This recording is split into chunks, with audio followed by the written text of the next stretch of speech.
How's it going, everyone? My name's King Koda and welcome to another video. In today's video I'll be going over account progression in Genshin Impact. This will be basically, I get asked all the time, what should I be doing at this AR level, or how should I be maxing out my characters and stuff like that. This is just kind of a step-by-step guide to help you get from the beginning of the game to the late game. This isn't going to go into super detail, but just general ideas to keep in mind as you are progressing in the game. Let's get right into it. So, the first thing you should always be doing in Genshin Impact is following the main storyline quest. This is the Archon quest that you can see marked up here. What just released today was the ability to go into Inazuma, the brand new area, as part of the Archon quest. So I still need to go and do that, but following this is basically your key to progressing within the game. Now, that's it for basically like storyline, but how do you... Don't we have a job to do? Yes, Rosaria, I'm doing that right now. How do you figure out exactly what you should be doing in the interim? Because there are points in this story where you have to get to a certain level. There are points in the story where you unlock new aspects of the game, and you might want to wonder what you should be doing to fill that out. So we're going to talk to Catherine over here at the Adventure Hall, and she's going to show us a pretty handy measuring stick to keep track of for general progression, and that is with our adventure rank. Now, you can't see all these rewards whenever you first log in. Every time I pass a check mark, it's actually unlocking the ability to see what happens beyond it. But we're going to go all the way down to AR1. This is you, or AR2, I guess. This is you when you first start the game, and all you do is continue the story, open up chests, fight monsters, and you will get adventure rank. And as you're getting adventure rank, these rewards will unlock for you. And that happens all the way up until you get to AR14. AR14 is a pretty big level for you as you are progressing, because it will unlock your commission and your dispatch system within her.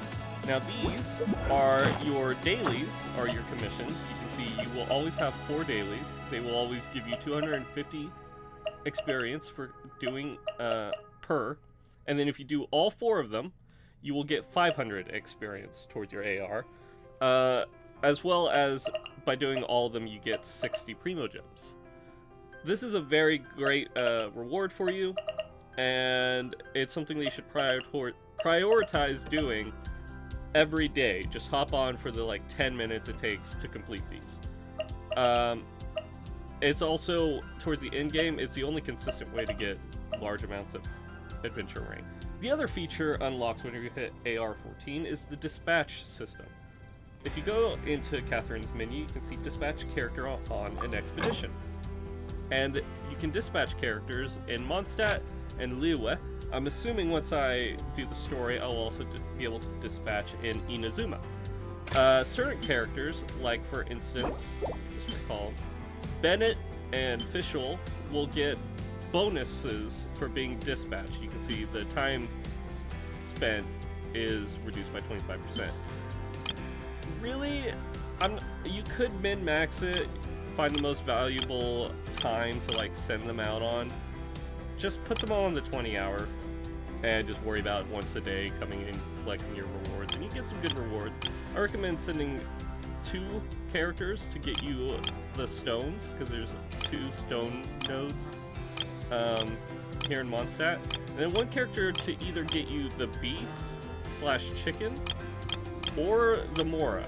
The carrots and whatnot, those don't matter as much, so I never send anyone to go and do that.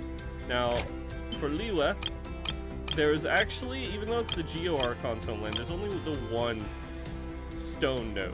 So I just send Chungyun to do that, and I send Amber here to go and get me some of the mushrooms there, because those are very important for some of the crafting recipes for foods.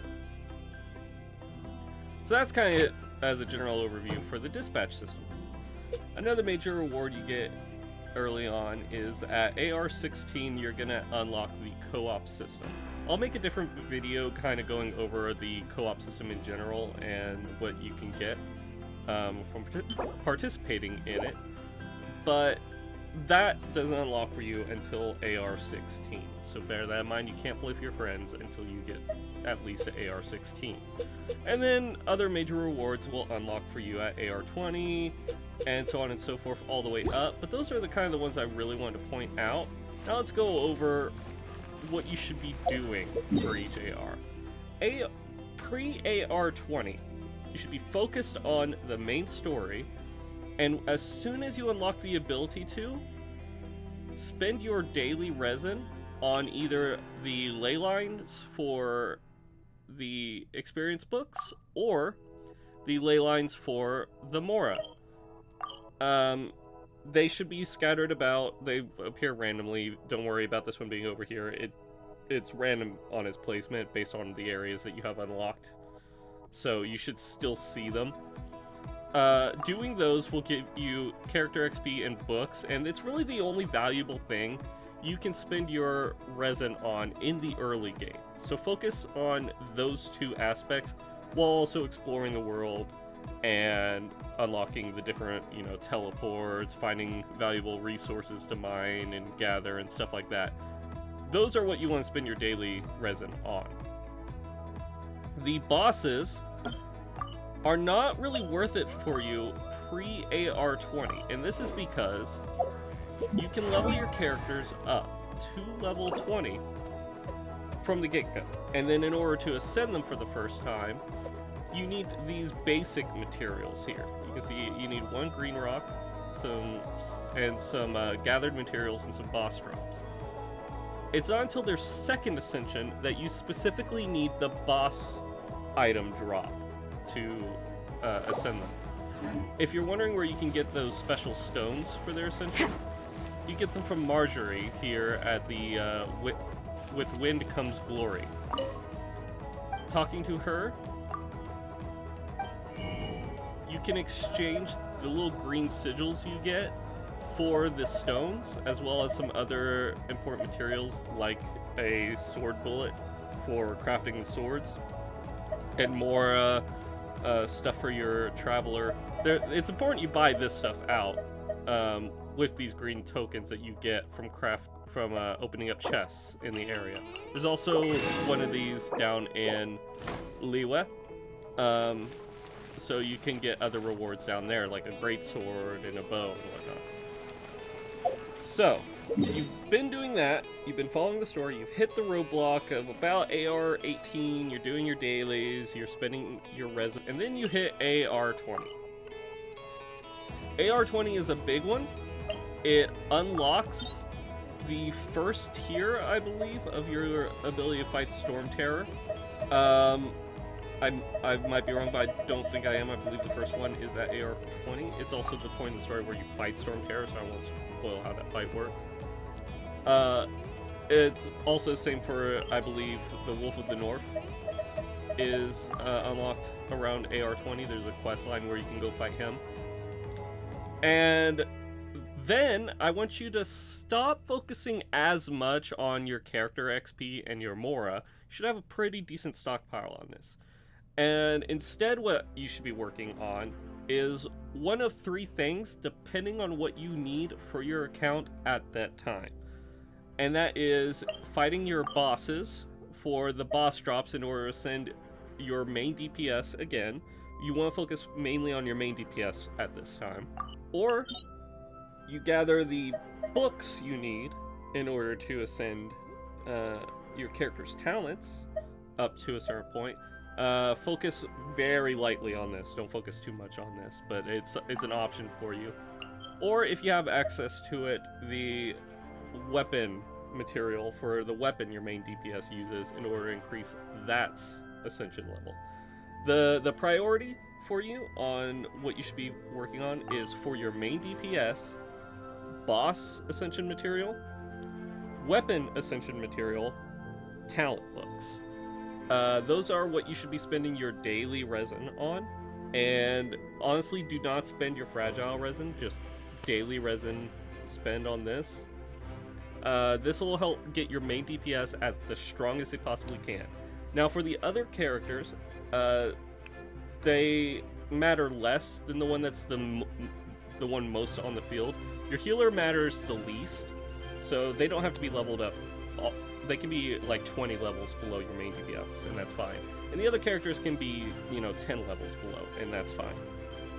So at AR 20, you've unlocked at least the boss fight through the story. You should be spending your resin on your ascension materials, and if there's no boss for you to fight for your ascension materials and the weapon's not up, then sure, go for some books, but don't worry about it too much. Then I want you to go all the way over here to Cape Oath, and if you go to Cape Oath and you do a little quest, you will unlock access to the Spiral Abyss. Now I already made a guide for the Spiral Abyss. You can find it by clicking the card in the top right or whatever, and that will be kind of a good measuring stick for your account in general, is how far you can make in the Spiral Abyss. Like I said, I already made a guide. Go watch that guide. So now that you're there, what are we working on? We're working on everything I just said until your account is at a decent state where you feel it's decent, and you feel safe to increase your world levels so you get even better drops. You want to kind of take your time in the early game, really exploring the area, making sure you got as much as you can, going down through Leeway, now working on all that stuff in that story. You should be hitting AR 30 pretty quickly after you've unlocked your bosses and whatnot.